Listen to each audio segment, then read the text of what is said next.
मंडळी, आपल्या रोजच्या धावपळीमध्ये तुम्हाला जर दिवसभर एनर्जेटिक आणि फ्रेश राहायचं असेल तर हा पदार्थ रोज सकाळी खा। कढईमध्ये 2 चमचे खसखस भाजून झाल्यानंतर 4 वाटी सुकं खोबरं सुद्धा कोरडंच भाजून घ्यायचं। त्यानंतर 2 चमचे तूप घेऊन 2 वाटी खारीक पावडर मंद आचेवरती 3 ते 4 मिनिटे भाजून घ्यायची।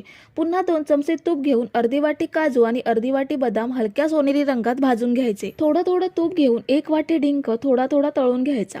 2 वाटी गव्हाचं पीठ सुद्धा कोरडस पण लालसर रंगात भाजून घ्यायचं। थंड झालेल्या खोबऱ्याचा हाताने ह्या पद्धतीने चुरा करून घ्यायचा आणि परातीमध्ये खसखस, खारीक पावडर आणि गव्हाच्या पिठासोबत काढून घ्यायचा। डिंक मिक्सरला दळून तो सुद्धा परातीमध्ये घ्यायचा।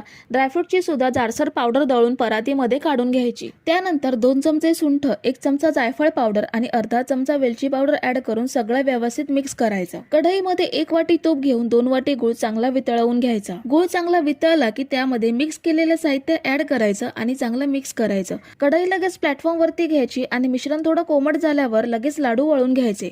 आपले पौष्टिक लाडू तयार। रेसिपी आवडली असेल तर लाईक करा, शेअर करा, सबस्क्राईब करा।